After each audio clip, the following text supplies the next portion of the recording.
أعوذ بالله من الشيطان الرجيم. بسم الله الرحمن الرحيم.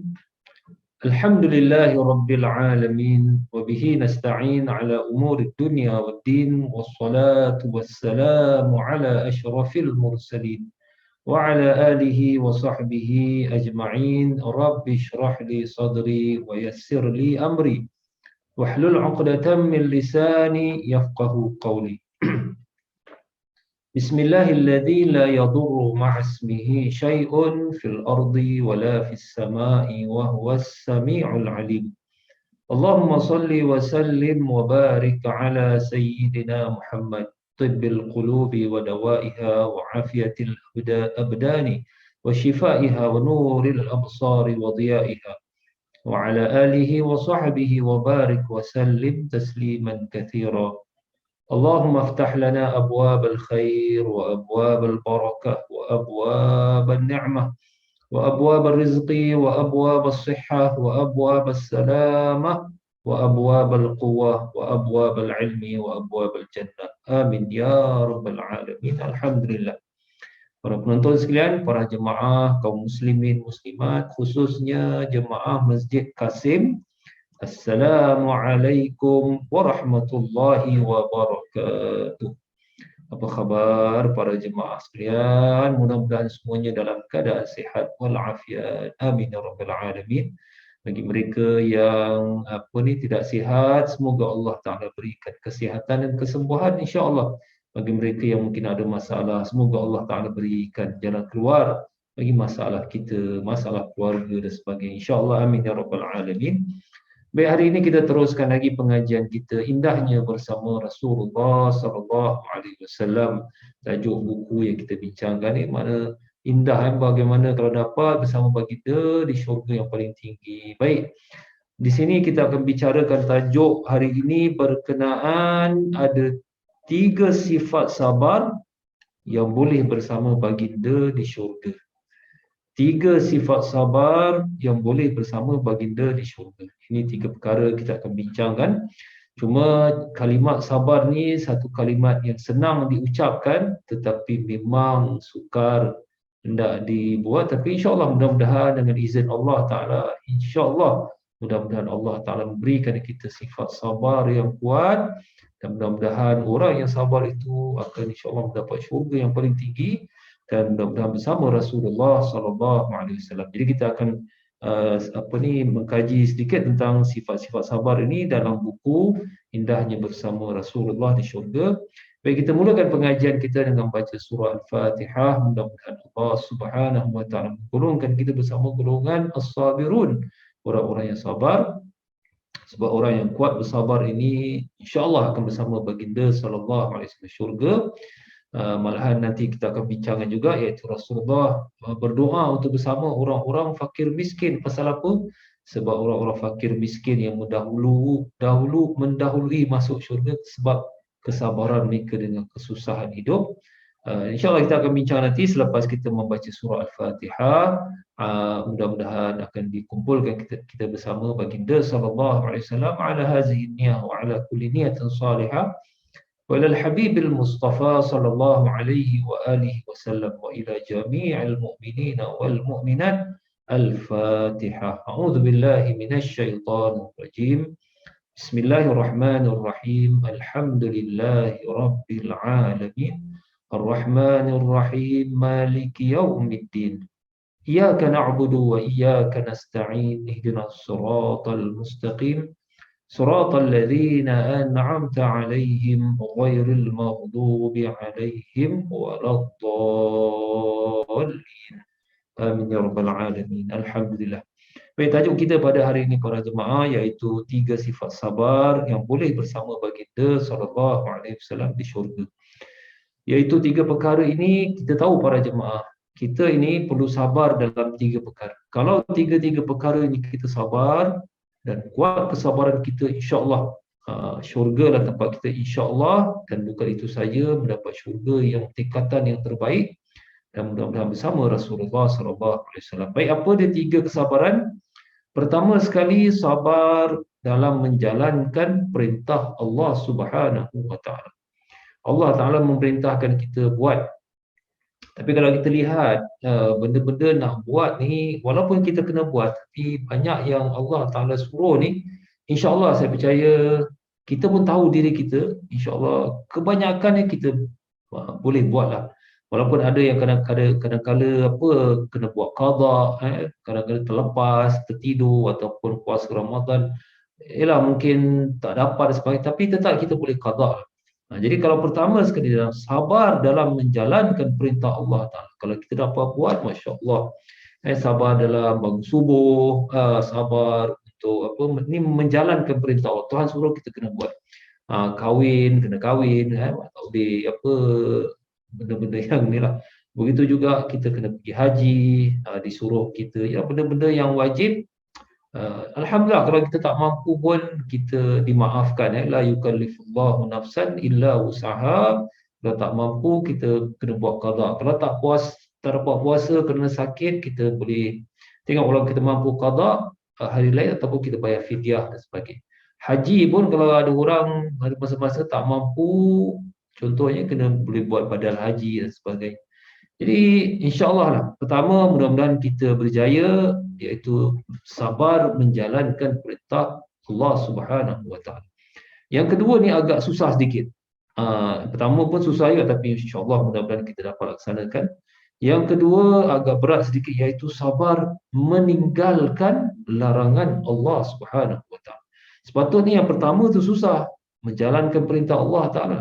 Tapi yang kedua ni kadang lagi susah meninggalkan larangan. Kadang-kadang meninggalkan mana jangan buat lah. Tapi itu yang disuruh jangan buat, itulah yang dia nak buat. Jangan buat, dia nak buat juga. Jadi yang kedua ni agak berat sikit bagi orang yang iman dia tak kuat. Sabar meninggalkan larangan Allah Subhanahu Wa Taala. Kadang-kadang Tuhan larang kita apa lah buat benda-benda salah lah, benda dosa. Kita nak buat juga. Jangan buat, nak buat juga. Jadi ini yang banyak orang yang kadang-kadang terlepas lah, maknanya terbuat benda-benda yang dilarang. Tapi insya-Allah masih ada lagi ruang untuk kita bertaubat. Kita cuba. Kadang-kadang terlepas, kita cuba alamak, kita bertaubat. Astaghfirullahalazim. Cuba tinggalkan benda-benda kemungkaran, cuba tinggalkan duit-duit haram. Mana janganlah ambil duit haram, ambil duit halal kan banyak pekerjaan yang halal. Kenapa mesti nak cari yang kerja-kerja haram, kerja-kerja tak senonoh? Kata, tak apalah, ini penipuan cepat kaya ni, bagus ni.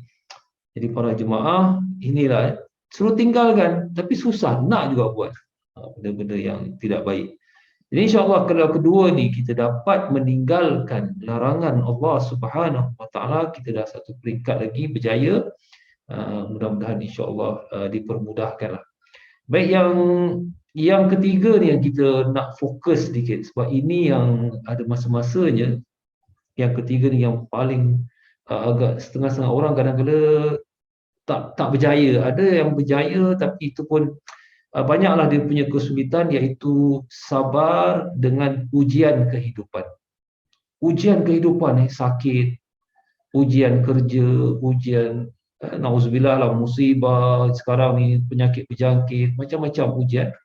Yang ketiga inilah akan dibacakan hadis-hadis Rasulullah dalam buku ni, indahnya bersama Rasulullah di syurga, menunjukkan kalau dapat yang pertama perintah Allah Ta'ala, ialah kadang-kadang kita terlepas, kita qada.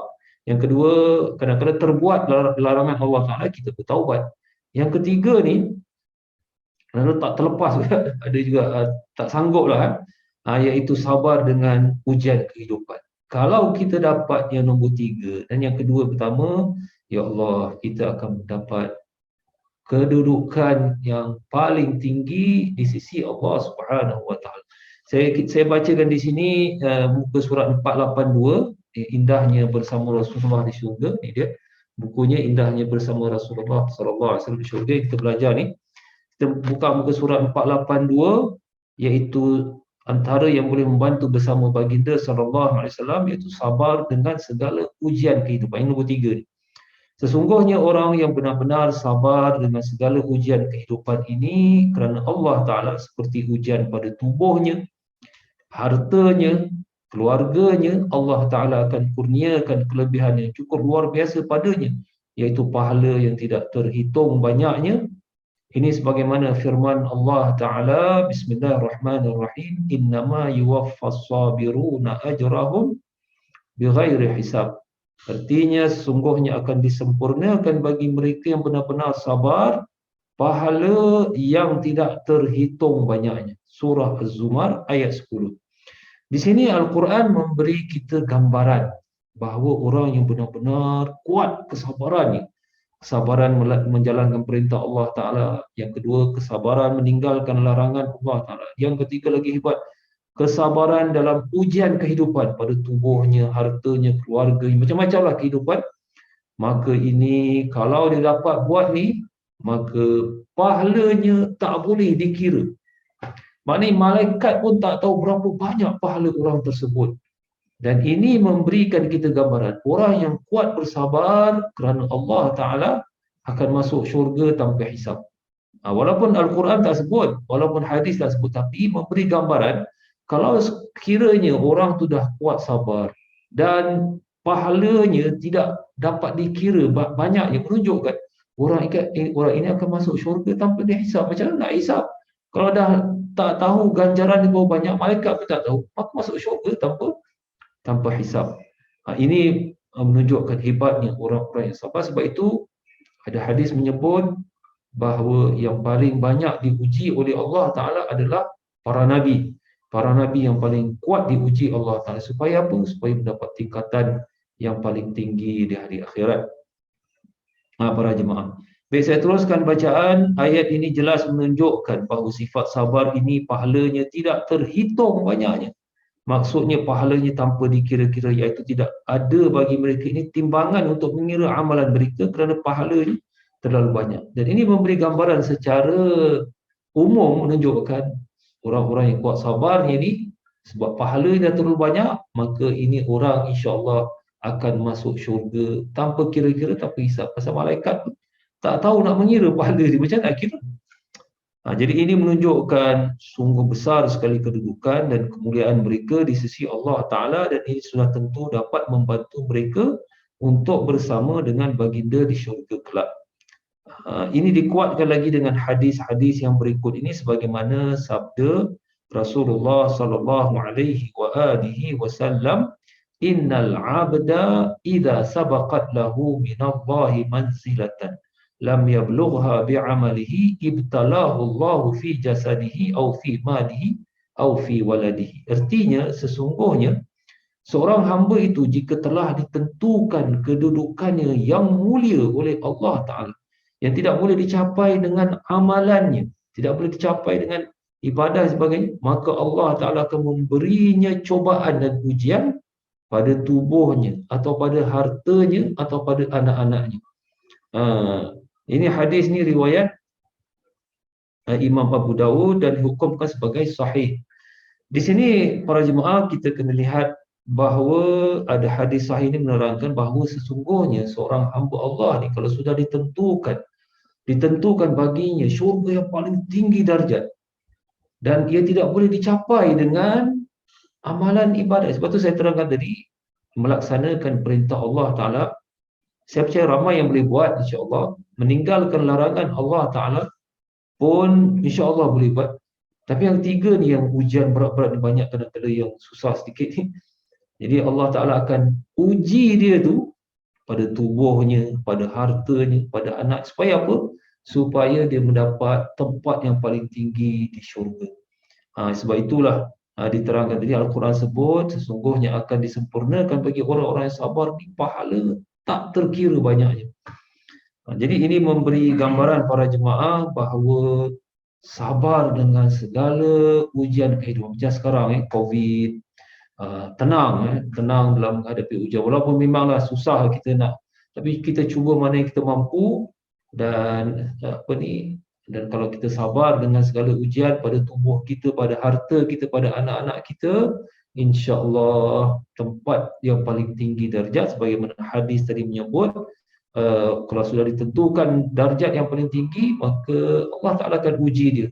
Sebab kadang-kadang dengan sembahyangnya pun, kadang-kadang dengan dia punya ujian apa, bukan tak boleh capai benda tu, maka Allah Ta'ala akan uji dia lagi dengan kesabaran ni supaya dapat tempat yang paling tinggi di hari akhirat. Satu lagi yang menarik tentang kesabaran ni dengan ujian kehidupan, ini semua kafarah. La yusibul muslim min nasabin. Maknanya tidak ditimpa seorang muslim kepenatan. Penat, maknanya penat. Wala wasabin, atau sakit sekalipun, wala hammin, wala ghammin, duka cita, murung dan sebagainya. Sehingga kan hatta syauka, duri kecil yang tercucuk tu pun, illa kaffarallahu biha khataya. Melainkan Allah Ta'ala akan membersihkan, kafarah, buang segala dosa-dosa pada diri kita. Bayangkan, ditimpa muslim penat. Ini satu perkara yang luar biasa. Kita hidup di mana tak penat. Nak pergi kerja mudah penat. Nak belajar penat. Kadang-kadang nak tidur pun penat. Kadang-kadang nak sembahyang pun penat. Nak cari rezeki yang halal pun penat. Nak pergi buat sesuatu pun penat. Nak ambil sembahyang penat. Setiap penat tu, para jemaah, semuanya kafar. Semuanya untuk buang dosa dari tubuh kita. Begitu juga wala wasabin, penyakit. Kena sakit itu, kena sakit ini, tergigit jari, terantuk apa. Semua kafarah. Jadi bayangkan, kita hidup ada penat, kita hidup ada sakit, wala hammin wala ghammin, duka cita. Kadang-kadang kita duit kurang, sedih, ataupun kita nak beli barang tak cukup, ataupun kita ada masalah gitu. Umum kita duka cita, itu pun kafarah. Depression dan sebagainya, stres, semua kafarah daripada Allah Subhanahu wa Ta'ala. Jadi ini memberi gambaran yang mana kalau kita sabar dengan ujian kehidupan hari ini, selain daripada sabar melaksanakan perintah Allah Ta'ala tadi, maknanya insya-Allah para jemaah kita akan mendapat syurga yang paling tinggi. Sebab itu ada hadis lain menyebut bahawa yadkhulul jannah al-fuqara qabla al-aghniya. Nanti di hari akhirat orang-orang fakir miskin akan mendahului masuk syurga daripada orang-orang kaya. Apa pasal? Sebab sabar. Kita lihat pada hari ini berapa ramai orang-orang Islam yang miskin, yang susah lagi ditimpa COVID ni. Ada yang sedih lah lihat ada yang kena buang kerja, ada yang kita Singapura masih ada bantuan, tapi saya lihat di negara Afrika, lagi negara-negara yang masalah pelarian di Syria ataupun Rohingya, di Afghanistan sekarang ini, di Yaman, tempat-tempat yang perang sekarang. Ada yang mereka dah tak ada kerja, tak ada duit, makan pun tak ada. Habis turun snow, turun ini musim sejuk lagi. Kadang-kadang ada yang meninggal pasal apa? Tak ada makan dah. Kesian Jadi orang-orang begini mereka hanya bersabar, ya Allah, inilah saya mampu. Hidup susah, habis sakit tak ada ubat, meninggal. Budak-budak kecil yang jadi pelarian macam di Yaman, di Syria ni yang dah tak ada makan, ubat, akhirnya meninggal. Jadi ini yang mereka ni akan masuk syurga awal daripada orang-orang kaya sebab mereka sabar mereka dengan ujian kehidupan dan mereka berserah, mereka redha dengan apa yang telah ditentukan. Sebab itu Rasulullah pernah berdoa untuk bersama orang-orang fakir miskin di hari akhirat. Allahumma hsyurni ma'a zumratil masakin. Nabi berdoa, ya Allah, mudah-mudahan saya ini dikumpulkan bersama orang-orang miskin. Apa pasal? Sana Aisyah pernah bertanya, Rasulullah, kenapa kamu berdoa macam itu, kumpulkan bersama orang-orang miskin? Sebab Nabi mengatakan, orang-orang miskin yang akan masuk syurga lebih awal daripada orang-orang kaya. Ada yang 40 tahun orang-orang miskin masuk syurga, baru orang kaya. Yang paling saya agak terperanjat, ada hadis sahih katanya, 500 tahun orang fakir miskin dah masuk dah syurga, baru orang kaya.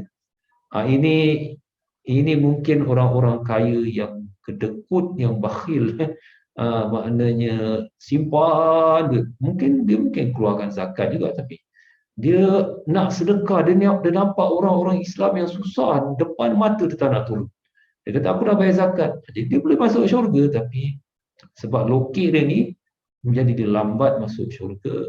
Dan ini yang kita minta, sebagaimana Rasulullah meminta dikumpulkan bersama fakir miskin sebab mereka yang terawal masuk syurga. Sebab apa? Masuk syurga sebab apa? Kesabaran mereka. Malahan Rasulullah melihat dalam syurga, orang yang paling ramai dalam syurga, orang-orang miskin yang dahulunya susah di dunia. Adil lah, Allah Ta'ala berlaku adil. Dilahirkan dunia miskin, maka di hari akhirat yang masuk syurga awal, yang paling paling ramai dalam syurga. Sebab itu hati-hati para jemaah apabila kita menghina, mencerca, mengejek orang-orang fakir miskin. Sebab mereka tidak minta dilahirkan miskin. Mereka tidak minta untuk menjadi orang miskin. Kadang-kadang dalam peperangan kita lihat. Sedih lah macam sekarang ni pun tengah kecoh dekat Sudan pun tak settle. Dekat ini Libya pun masih lagi dekat Somal lagi. Ya Allah, perang bila nak habis ni. Di para jemaah orang-orang macam ini yang jadi mangsa selalunya budak-budak, orang-orang perempuan, orang-orang tua jadi pelarian, kesian. Jadi inilah kesabaran dan ujian menimpa kalau mereka sabar mendapat tempat yang paling tinggi di hari akhirat sehingga kan Rasulullah sendiri minta supaya dikumpulkan bersama orang-orang fakir miskin. Tapi kita macam mana? Kita tak boleh doa supaya jadi miskin apa? Kita tak boleh berdoa untuk hidup susah, tidak. Kita usaha dan kalau kita berjaya, gunakan kita punya kejayaan, harta kita bantu orang-orang yang susah supaya kita dapat masuk syurga bersama mereka-mereka yang fakir miskin yang terawal masuk syurga. Jadi ini yang apa? Tiga sifat sabar yang boleh bersama baginda di syurga, iaitu sabar menjalankan perintah Allah, sabar meninggalkan larangan Allah Ta'ala, dan sabar dengan ujian kehidupan. Sebelum saya lupa, saya nak terangkan juga di sini bahawa syarat-syarat sabar ni perlu juga dijaga. Pertama, Rasulullah mengingatkan, sabar ni ada syarat. Pertama, mesti sabar tu ketika mula-mula berlaku. Innamas sabru inda sadmatil ula. Nabi sebut sesungguhnya sabar itu ketika mula-mula berlaku. Bukan makna ketika berlaku kejadian kita pun meradap, pecah pinggan bangkuk, pecah televisyen, semua habis kayu, semua melayang, dah pukul orang, tumbuk orang, contohnya caci orang, baru kita nak sabar. Ini bukan sabar namanya. Ini cari pasal ya. Dah bergaduh, bertumbuk ataupun ada sampai peringkat ceraikan isteri, dah bergaduh, bersapaan. Okeylah, saya nak sabar. Ini bukan sabar. Ini dah tak betul cara. Sabar itu ketika mula-mula berlaku, tenang, mulut jangan mencaci, jangan pecahkan barang, jangan ceraikan siapa-siapa. Itu. Jangan pukul orang, dah pukul orang, okey saya nak sabar. Mana dah kes polis dah.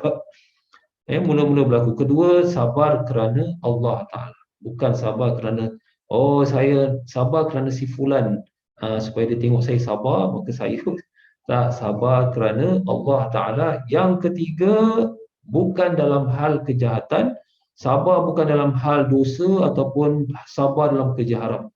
Ada orang kerja-kerja haram ni, bagus orang ni, sabar dia kerja haram.